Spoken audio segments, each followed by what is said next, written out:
자, 그렇다면 우리나라는 과연 지진으로부터 안전할까? 앞서 진행된 인터뷰에서도요, 소본주 박사도 장담할 수 없다는 내용을 밝혔는데, 자, 관련해서 지진을 견디게 하는 설계, 아까 문자도 하나 들어왔었죠. 우리나라 이제 내진 설계, 건축물의 내진 설계에 대해서 궁금해하시는 분들도 계셨는데요. 자, 관련해서 지진을 견디게 하는 설계, 내진 설계에 대해서 자세히 알아보도록 하겠습니다. 기술자이자 공학 박사, 한국안전전문가협회 이성규 회장과 이야기 나눠보도록 하겠습니다. 오늘 자리에 어렵게 모셨습니다. 어서 오십시오, 박사님. 네, 안녕하세요. 이성규입니다. 네, 박사님 반갑습니다. 자, 이번 튀르키예 시리아 지진에서 전문가들은 이제 인명피해를 키운 원인 중에 하나로 아까 저희가 문제도 냈었죠. 네, 건물의 팬케이크 붕괴를 지목하는데, 이 팬케이크 붕괴 이거 어떤 현상입니까? 그러니까 우리가 팬케이크 먹는 음식 있지 않습니까? 그렇죠. 말하자면 호떡이죠. 그렇죠, 그렇죠. 호떡이 짜가게 쌓여 있습니다. 아, 겹겹이. 그렇죠. 그러니까는 천정이 네네. 밑으로 내려와서 외부에서 크게 보면 호떡이 쌓여 있는 것 같은 붕괴 현상이라는 얘기죠. 이걸 이제 우리가 이야기할 때 팬케이크 붕괴 팬케이크 이렇게 붕괴. 이야기하거든요. 우리나라로 따지면 호떡 붕괴. 그렇죠. 호떡 붕괴. 아하, 호떡 무너짐 이렇게 이야기할 수도 있겠습니다. 겹겹이 쌓여 있기 때문에. 그렇죠. 이렇게 겹겹이 쌓여 있는 이유는 지금 뭐가 되냐면 기둥이나 벽 있죠. 그러니까 벽이 약했기 때문에 이제 무너지는. 건축물을 이제 지지하고 있는 기본 설계부터 잘못됐다는 그렇죠. 말씀이십니까? 그렇죠. 아. 더 이제 우리가 전문적으로 이야기하면 아까 계속 말씀하신 대로 네. 내진 설계가 돼 있지 아하. 않다라고 이제 볼 수가 있겠죠. 결국 내진 설계가 되지 않은 건축물을 판단하시는군요. 그렇죠. 그렇군요. 자, 그러면 이제 내진 설계가 제대로 되어 있지 않았다라는 건데, 네. 우리나라가 걱정입니다. 그렇죠. 사실 일본은 지금 뭐 뉴스도 보고 네. 우리가 알고 있는 상식에도 지진이 많이 일어나고 환태평양 그 고리에 돼 있잖아요. 네네. 그 판 네네. 자체에 네. 올라와 있어서 예전부터 네. 이런 건축물이나 내진 설계가 잘 되어 있다고 저도 익히 들어왔는데, 네.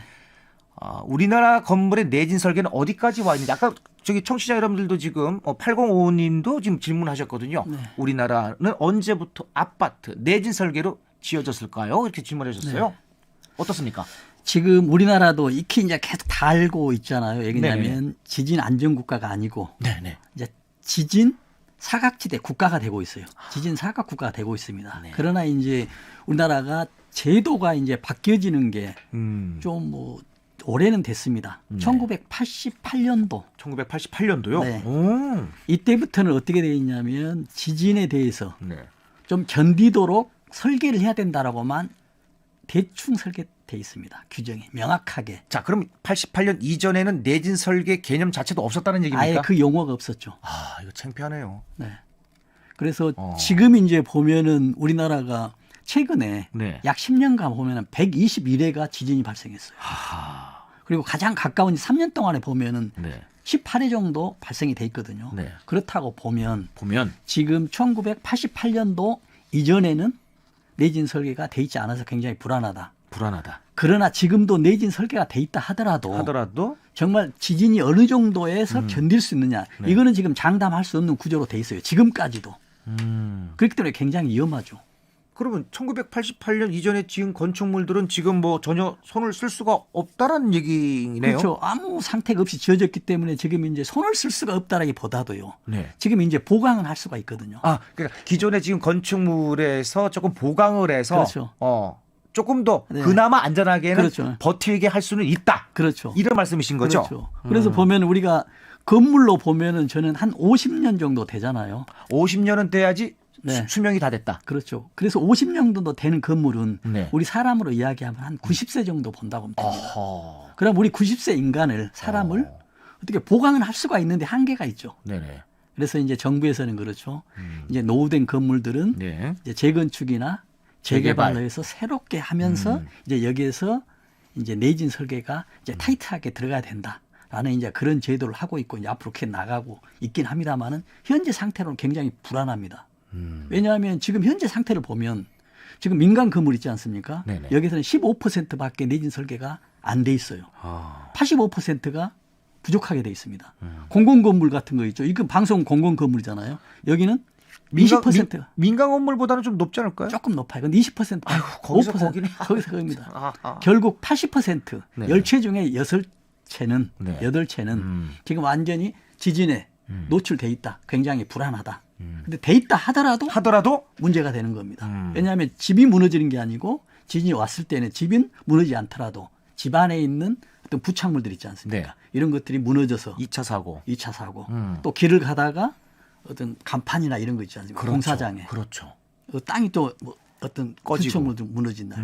이런 것들이 있기 때문에 네. 지금까지 대한민국은 앞으로는 굉장히 주의를 해야 된다라는 말씀을 꼭 드리고 싶습니다. 자, 이 재건축 얘기하면은 이제 그 아파트 네. 부의 축적이나 이런 재산 상황으로만 보시는데 이 안전 설계부터 이걸 고려해야 되고 그렇죠. 필수적인 조건인데 자, 내진 설계라고 그러는데 네.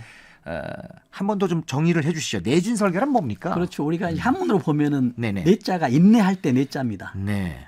그 견딜 내자죠. 견딜래. 자, 그렇죠. 뭐에 견디냐면 지진에 견딘다 해가지고 내진 설계. 네. 그래서 내진 설계하면은 우리가 간단하게 이해할 수가 있습니다. 네. 뭐 전문적으로는 또 표현할 수가 있지만은 예. 왜냐하면 튼튼하게 만든다는 얘기거든요. 예예. 천장을 튼튼하게 또 벽을 튼튼하게 하고요. 네. 또 하나 기둥이 있다면 기둥을 튼튼하게 하는 것이죠. 이런 식으로 해서 지진이 어느 정도 왔을 때 이제 견딜 수 있도록 하는 것이거든요. 근데 특히 이제 일본 같은 경우는 어떻게 하냐면 밑에 땅이 흔들리더라도 네. 어떤 슬라이딩이 돼 있어서 건물은 그대로 있고 밑에만 흔들리는 이런 방식도 좀 선진 방식이죠. 네네. 그래서 내진 설계 방식은 여러 가지가 있지만 국내는 적용하지 않지만 이제 우리나라는 좀 강하게 기둥을 더 세게 천장을 두껍게 벽을 좀 강하게 한다. 이런 설계들이죠. 이게 규모로 갖다가 이제 숫자로 따지는데 네. 지진 규모가 어느 정도 견딜려야지 내진 설계입니까? 그렇죠. 우리가 이제 그 규정이 지금 법에 네. 미비돼 있어요. 없습니까? 그렇죠. 어떻게 돼 있냐면 뭐 어떡하면 좋아? 지진에 견딜 수 있도록만 돼 있거든요. 그래서 이제 규모로 하면은 규모 단계가 네. 1부터 9까지 돼 있거든요.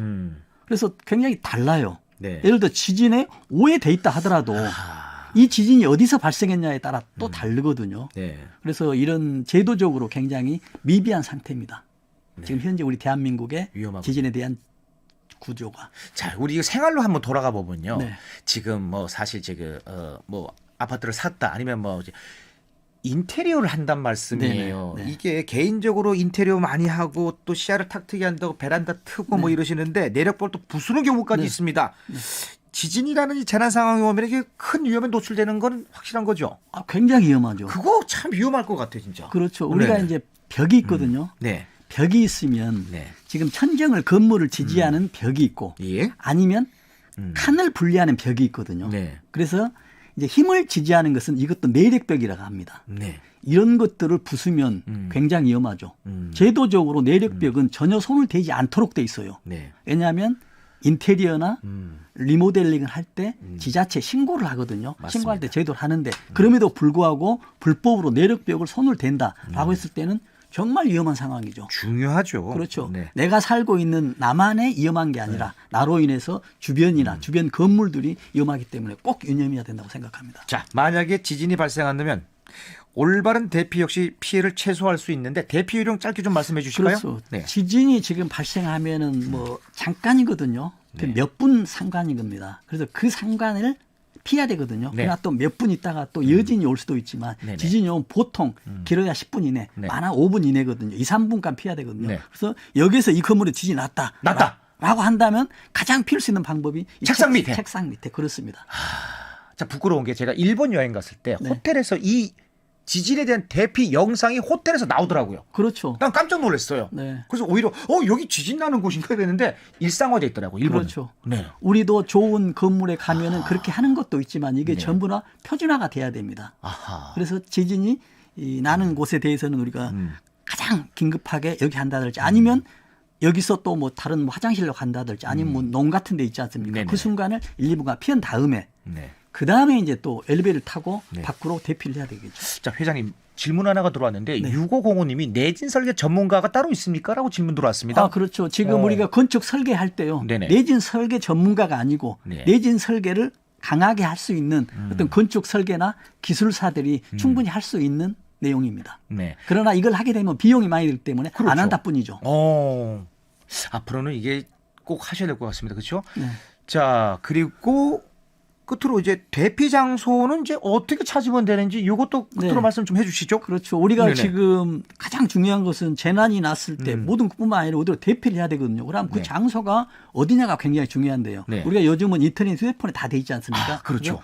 국가 국민 재난 안전 포탈을 검색하면 됩니다. 아, 사이트 들어가면 됩니까? 네. 거기서 그 지진 대피 장소 클릭. 장소를 클릭을 하면은 어허.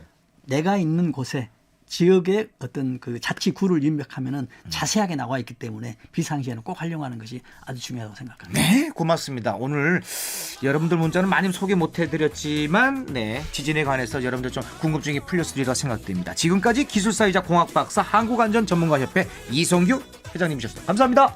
감사합니다.